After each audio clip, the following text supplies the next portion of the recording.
Bienvenidos a un nuevo capítulo de The Outliers by Fresno Capital. Como saben, estamos en una edición especial donde estamos hablando de temas del ecosistema de emprendimiento en salud en América Latina. Y en esta ocasión nos toca un panel espectacular con grandes amigos que han hecho cosas importantes por el ecosistema regional desde hace muchos años. Nos acompaña Mariana Berenstein, que es una consultora especializada en temas de biotecnología. Luis Stein es alguien que lleva en el ecosistema muchísimos años, viendo temas de tecnología y se nos está estrenando como fondo de capital privado desde Chile para invertir en Deep Tech. Juana Ramírez, presidenta de la Asociación de Emprendedores de México, una mujer imparable que ha hecho cosas importantes por el ecosistema mexicano. Dorn Carranza, un queridísimo amigo, también incansable luchador por el emprendimiento en la región. Muchísimas gracias a los cuatro por estar hoy conversando con nosotros. Me gustaría empezar la conversación hoy, Juana, platicando desde la óptica de el emprendedor. Tú tienes mucha experiencia creando empresas desde ceros en un sector además complejo como es el emprendimiento dentro del sector salud con todas las aristas que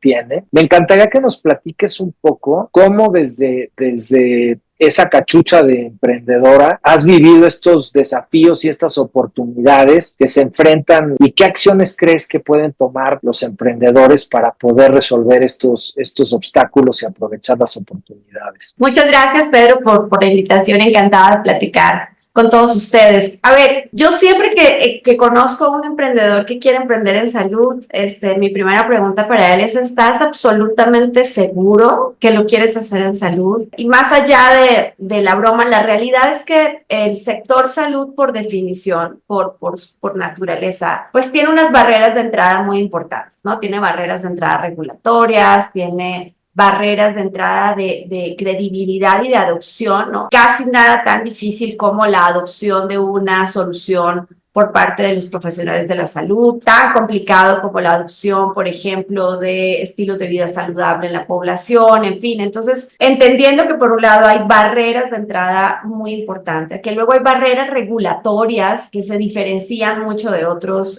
sectores, creo que el primer paso es entender que sí, en salud se tiene que tratar de vocación, o sea, sí tiene que pasarte que además de desarrollar una startup, te mueva esto de que lo que estás proponiendo le cambie la realidad a las personas. Sí hay que tener una sensibilidad distinta por el paciente, entender a profundidad cuál es la naturaleza y las circunstancias por las que un médico puede negarse a usar eso que tú le estás proponiendo y cuáles son las razones más allá de la supuesta miopía que ven los emprendedores. Entonces, uno, vocación y la visión de un propósito superior, transformador, que tiene impacto social, ¿no? Que tiene una responsabilidad enorme desde el punto de vista social. La otra es que qué bueno que está Luis, que es inversionista, pero normalmente la salud no es sexy para las inversiones, pues por cuántas X lo voy a sacar y en el menor tiempo posible. Entonces, claro que puede ser exponencial, claro que puede ser rentable, pero pocas veces es en poco tiempo. O sea, sí se requieren fondos, sí se requieren inversionistas muy sensibles para poderle dar esos tiempos al desarrollo de las propuestas de emprendimiento en ciencia, en tecnología enfocadas en el sector salud. Y ahí de lado el tema de los inversionistas, pues viene el del desarrollo del modelo de negocio, y con este termino, y es tradicionalmente encuentras, sobre todo en ciencia y tecnología, emprendedores muy especializados o súper especializados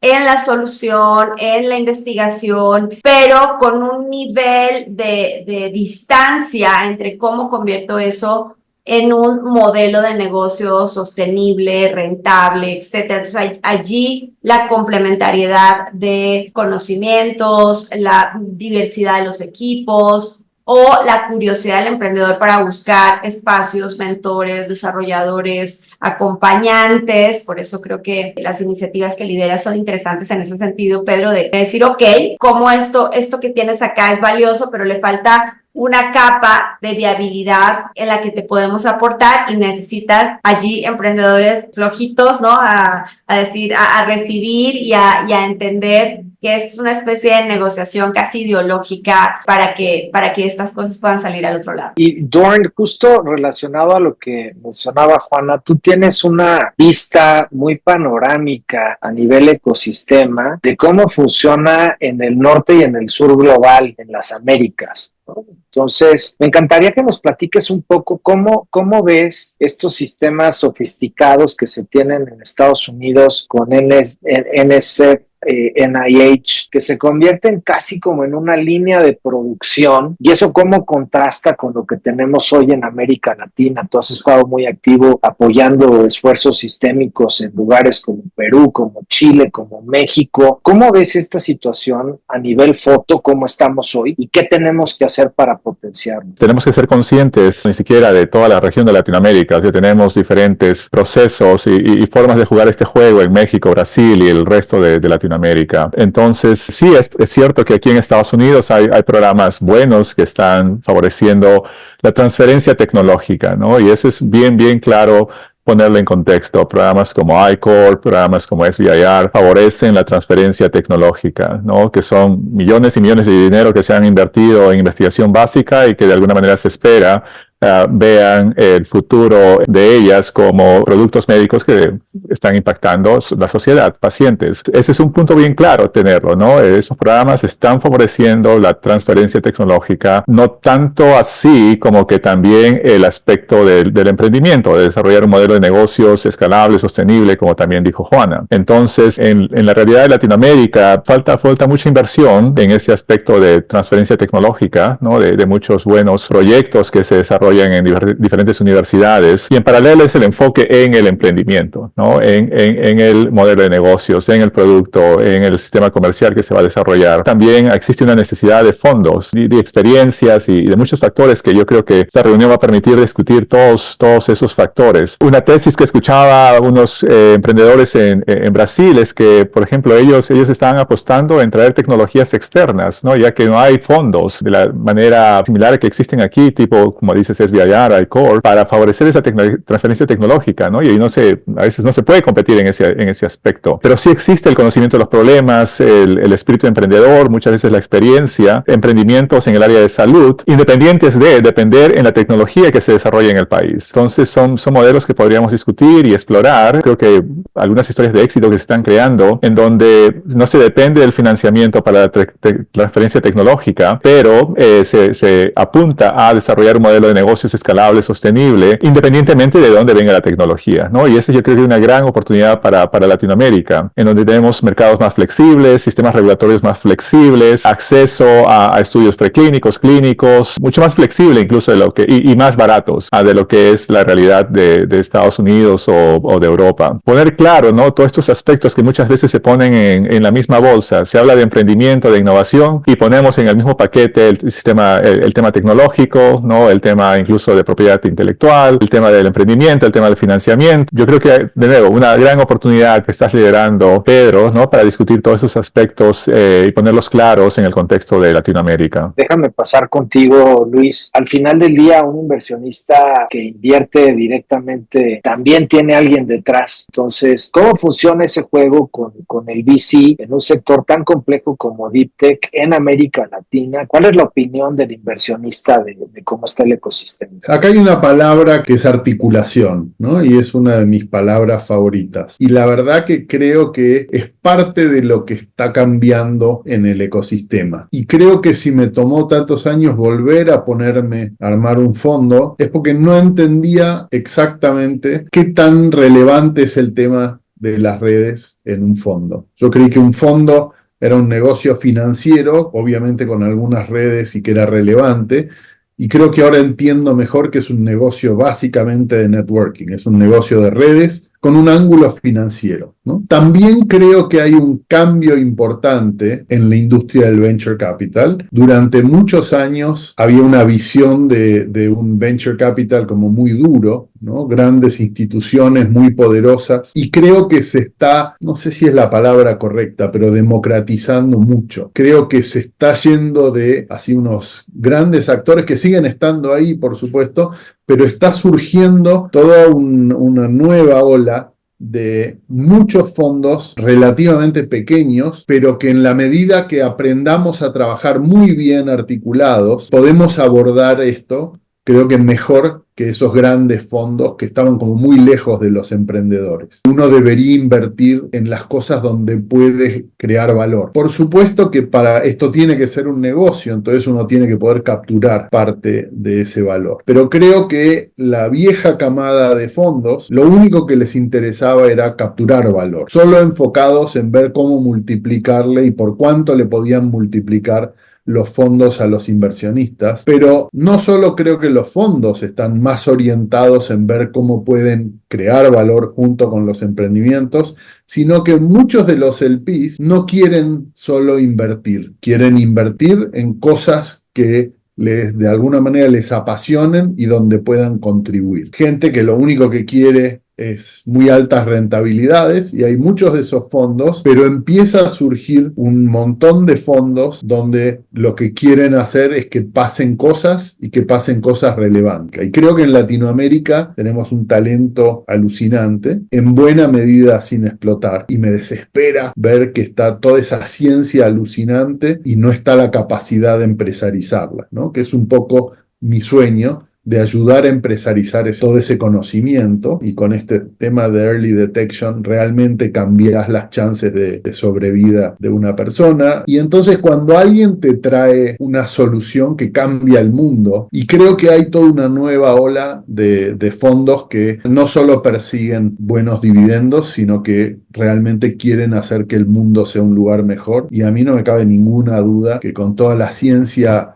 a costos súper razonables que tenemos en Latinoamérica, podemos cambiar el mundo. Y para mover la conversación a la parte del potencial, Mariana, hay reportes que hablan de la productividad de los investigadores en América Latina y dicen que a comparación del norte global hay investigadores que producen entre 2 y 27 veces más papers. ¿Cómo ves tú el potencial, sobre todo en temas de Deep Tech, y que formamos parte de la población que vive donde vive la mayoría de los problemas? ¿Cómo ves ese potencial? No te sé decir los números, pero hay dos temas ahí. Por más que sea más barato investigar en Latinoamérica, la cantidad de inversión que se pone en el sistema académico y en el sistema de investigación es enormemente menor en Latinoamérica que lo que se lo pone en los países desarrollados, y la estadística, que hoy puede cambiar por el tipo de tecnologías disruptivas que hacen que esto cambie, pero la estadística de que a partir de una ciencia y la tecnología se genere algo que llegue al mercado, además de todo el camino complejo que hay en el ecosistema,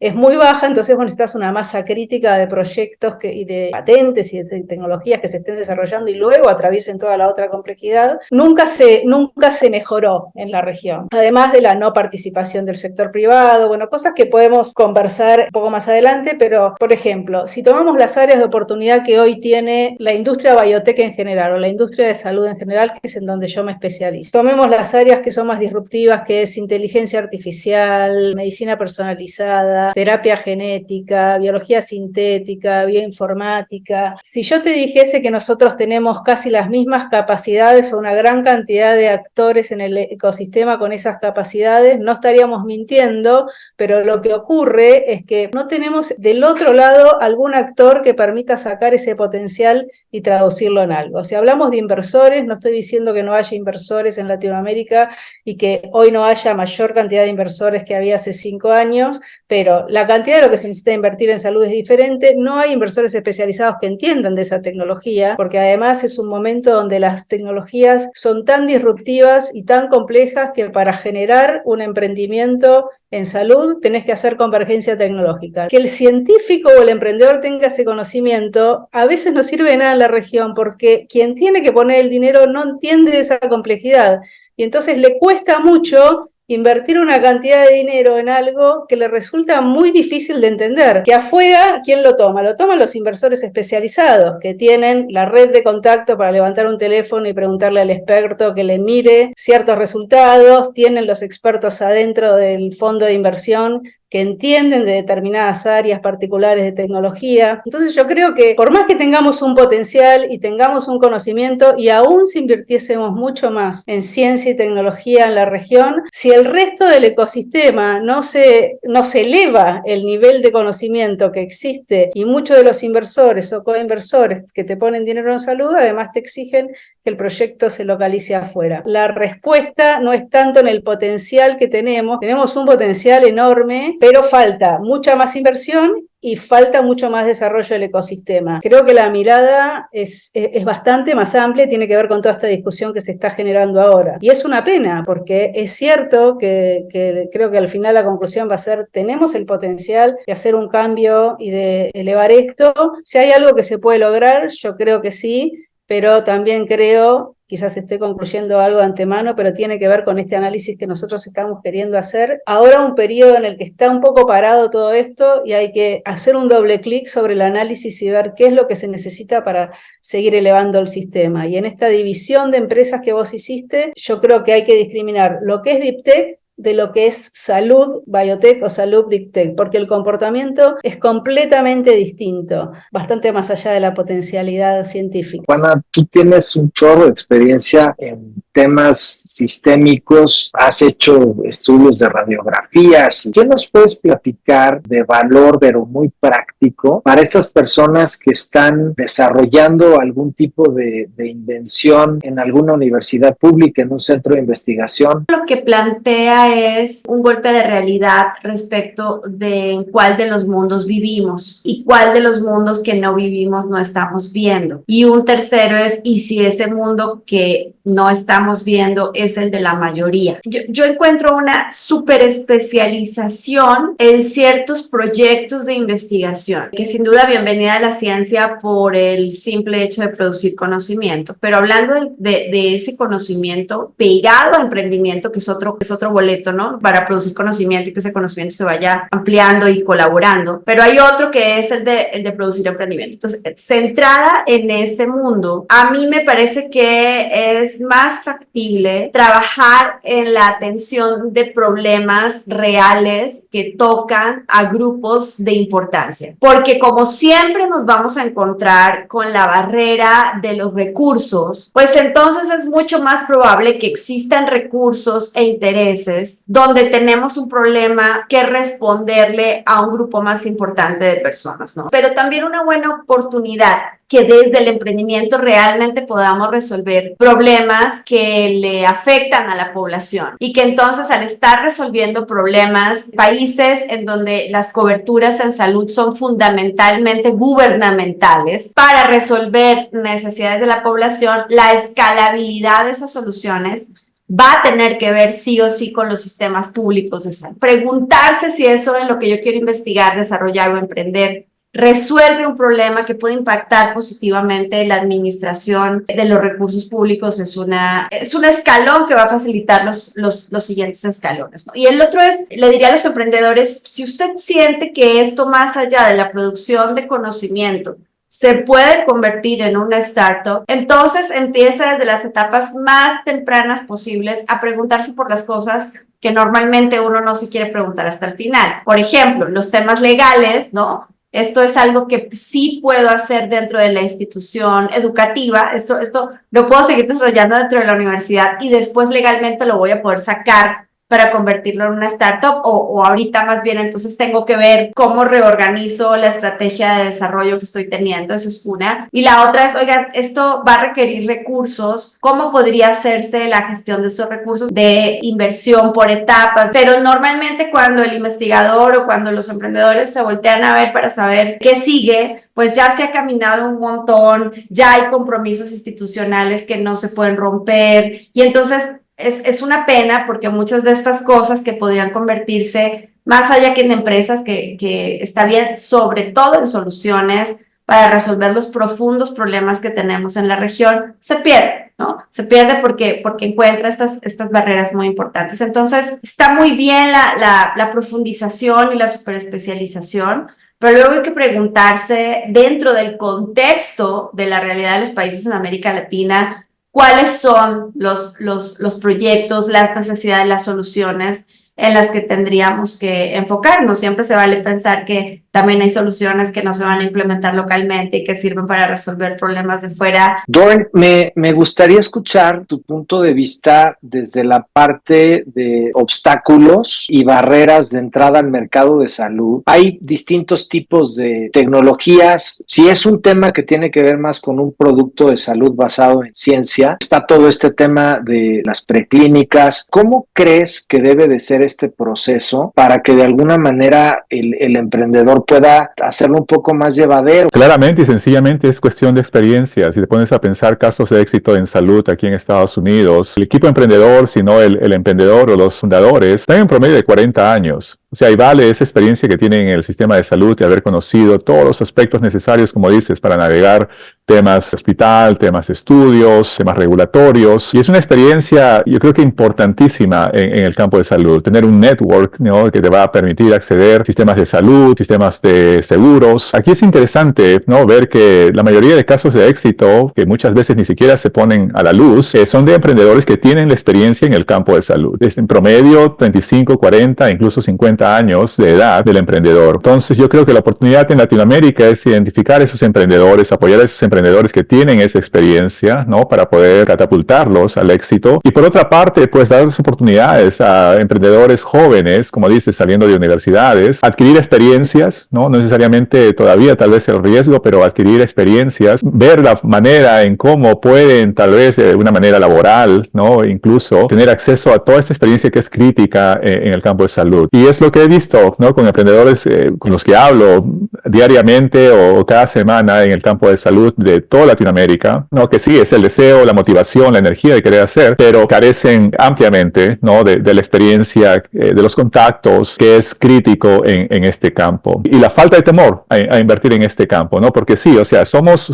como Latinoamérica una cuna de problemas, o sea, problemas que existen en todos los países y que es pues básicamente una gran oportunidad para emprender. Luis, mencionabas el Menacere South. Me encantaría que nos platicaras un poco tu visión con esta nueva cachucha que tienes de inversionista en etapa temprana. ¿Cómo debiera de entenderse un inversionista como agente de cambio? La verdad que para mí es muy relevante estos temas de madurez de los ecosistemas, ¿no? Para mí fue un abridor de ojos el hecho de que echaran a andar Startup Chile, ¿no? Yo empecé a mirar este tema con mucha atención y bueno, en ese minuto yo era presidente de la Asociación de Software. Mucha gente decía que en realidad le estaban regalando plata a los emprendedores para ir a hacer turismo a Chile, porque empezaron financiando emprendedores de afuera para contagiar un poco. Y yo no podía creer porque en 2-3 años el inspiracional chileno, digamos, los chilenos soñaban con ser gerentes de un banco. Eso era lo que querían ser los chicos. Y los papás les pagaban la universidad para que sean gerentes de un banco. Y de golpe en 2-3 años los chicos querían emprender. Y mucha gente se quejaba que estaban regalando plata y para mí era lo mejor que podían hacer. Para mí fue increíble ese salto. De hecho, me acerqué a Corfo y les dije, miren, nosotros, es decir, como mucha gente se quejaba que no escalaban estos emprendimientos, yo me acerqué y dije, creo que podemos ayudar desde la industria de tecnología, y así armamos Imagine Lab, que fue la aceleradora de la industria de tecnología que empezó a empujar y a tirar para arriba, ayudar a escalar estos emprendimientos, ¿no? Y eso era una etapa del ecosistema, y la verdad es que en esa época los fondos eran muy pocos, de gente muy poderosa, y el fondo básicamente decidía si vos ibas a escalar o no. Yo creo que empieza a cambiar mucho eso, y básicamente es una buena startup, empieza a mirar qué fondos hay y elige a ver cuál es el fondo que va a poder apoyar mejor la escala. No estoy diciendo que todos puedan hacerlo, pero si realmente tenés una solución importante y sabés venderla, tenés la capacidad de vos elegir quién te va a estar poniendo la plata, y entonces deberías poder elegir gente que te vaya a apoyar mucho más que con la parte de solo el dinero, ¿no? Creo que eso es un cambio bien importante, este tema de poder elegir el inversor y no que el inversor te elija. Y además ese cambio es muy importante porque me ha pasado estar en una negociación donde un inversionista le dijo a la startup que le invertía y realmente la startup había llegado a un punto donde no tenía más runway, pero tenía este compromiso de inversión y no llegaba, y entonces la startup fue medio desesperada a decirle, tenemos un compromiso, y en ese minuto este inversionista le dijo, doble o nada, si no me das el doble de equity no te pongo un peso. Y efectivamente esta startup estaba en una posición donde tuvo que tomar esa inversión, y no solo fue complejísimo para la startup, sino que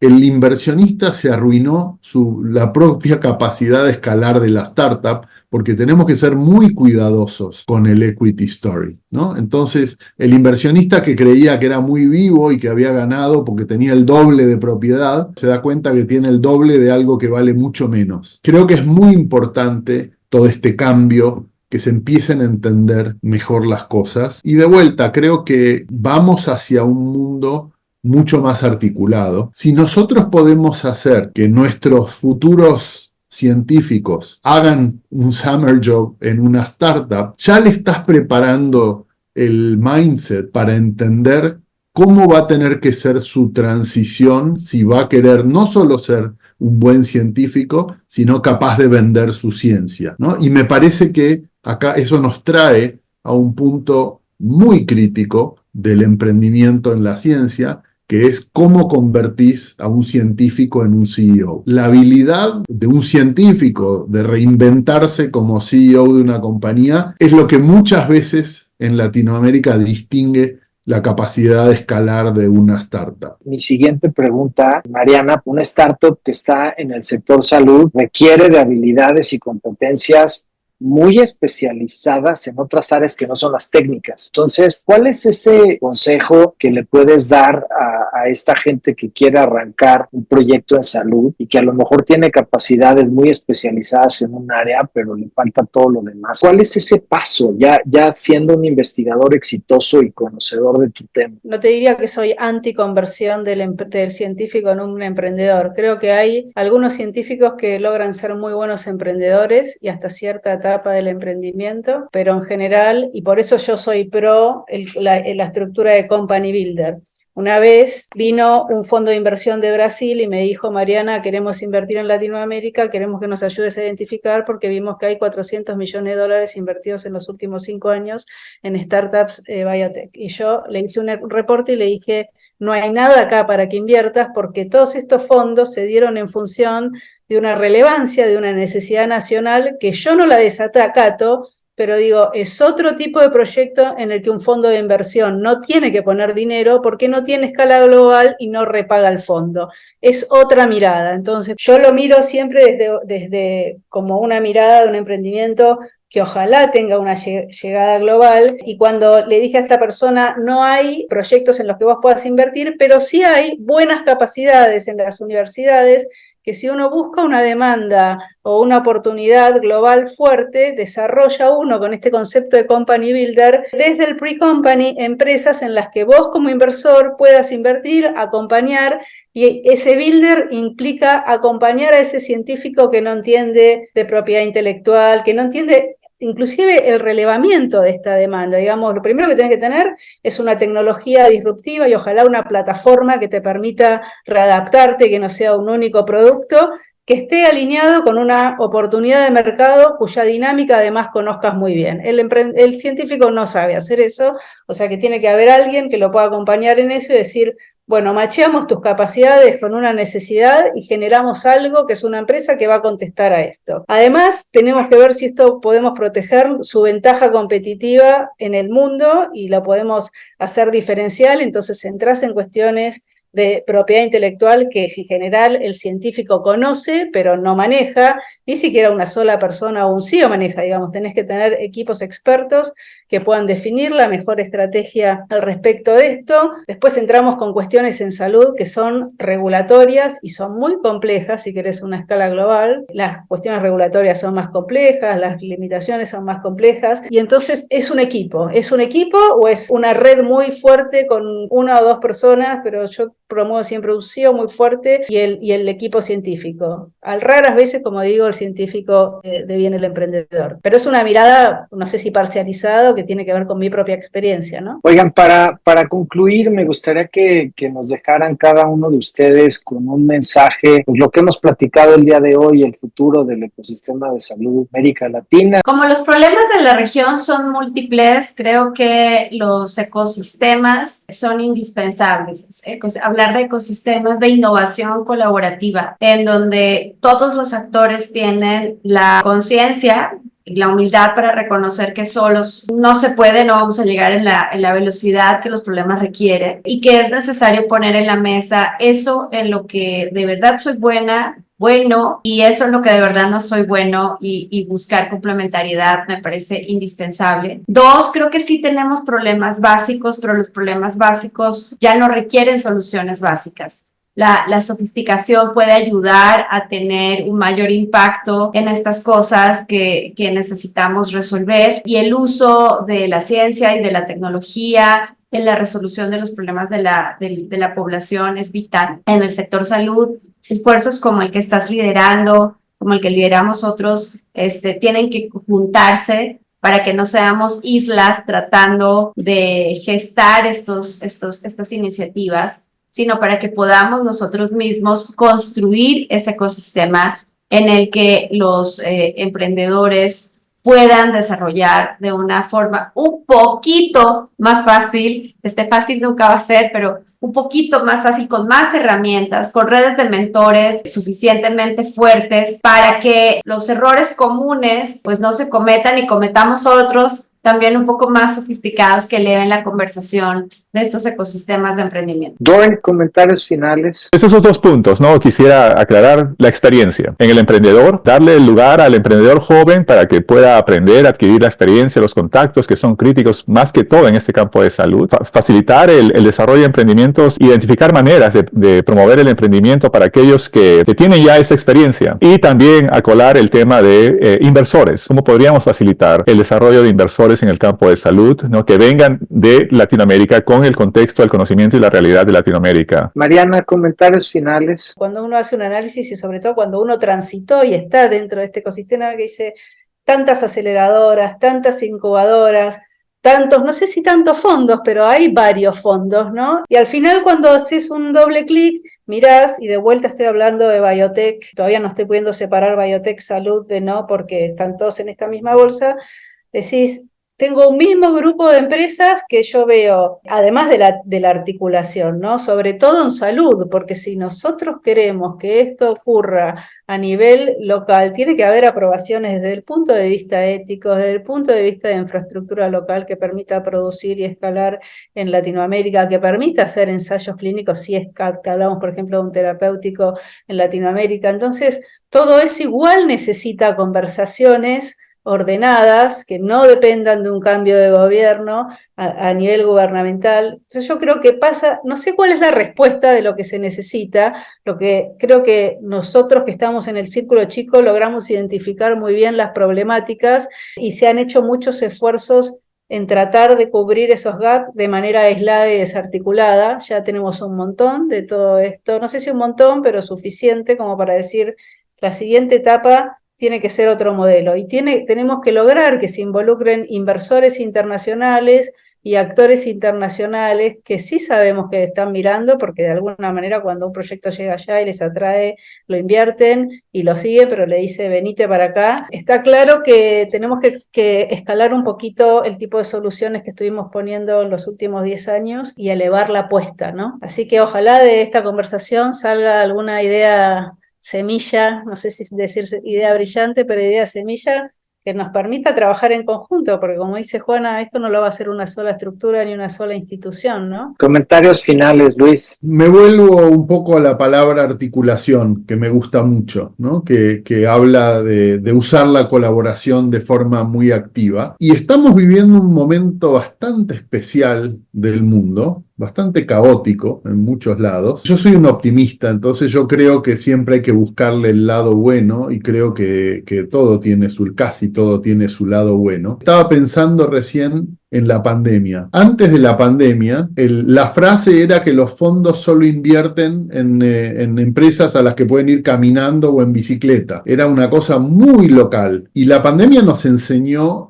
a que podíamos perfectamente trabajar deslocalizados. Y de hecho fue un cambio radical en el tema de las inversiones. Los fondos dejaron de ser tan locales en su inversión, en cierta medida gracias a la pandemia, porque uno puede estar participando activamente de sus inversiones sin tener que viajar todo el tiempo, ¿no? Yo creo que tiene mucho que ver con eso y para eso es que hay que articular, porque obviamente que es más fácil si estás sentado al lado.